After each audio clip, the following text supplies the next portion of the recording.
A small group of soldiers makes sure over 1,000 fellow soldiers get their mail while in a combat zone. Sergeant Matt Zier has more on the story. It's been said you never mess with a soldier's sleep, food, or mail. This small group of soldiers from the 25th Special Troops Battalion ensure over 1,000 fellow soldiers get their mail while deployed to Iraq. This group picks up, sorts, and distributes bulk and personal mail sent to various soldiers within the 25th Infantry Division. Handling the mail can be rather hectic at times, especially near the holidays where loads can exceed over 5 pallets a day.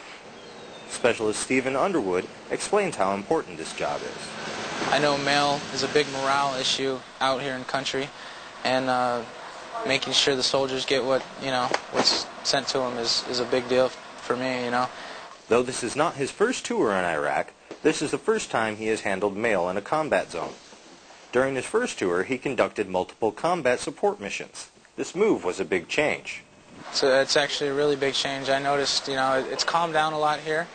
I noticed last time we were out here, there was a lot of stuff going on. Now it's pretty calm, and the fact that I don't leave the wire, changes a lot of stuff. It's a lot different because I'm not always having to, watch out and look what's going on.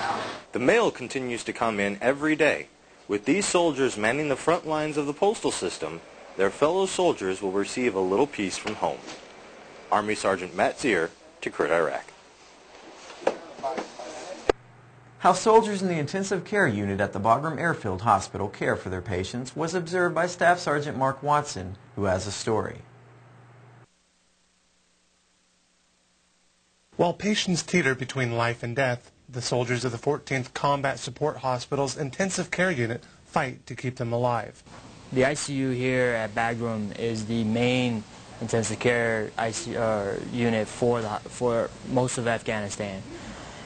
We take care of anybody, local nationals, Afghan National Police, Afghan National Army, Afghan Special Forces, Coalition, contract personnel, whether it be DOD, KBR, or whoever.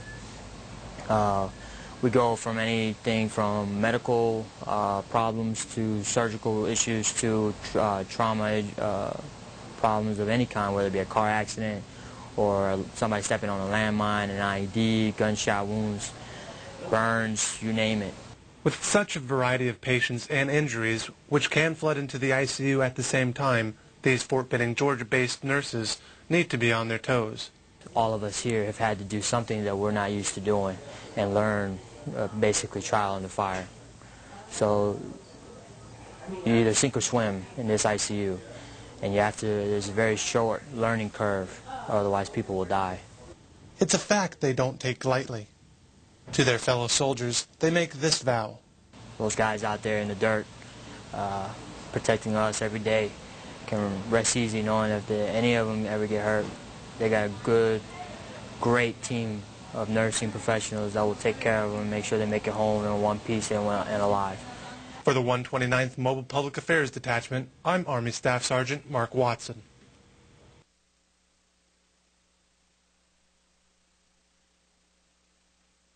That's all the time we have for this edition of Drumbeat. Remember, this program is for you, so if you have any comments or suggestions, Drum TV would like to hear them.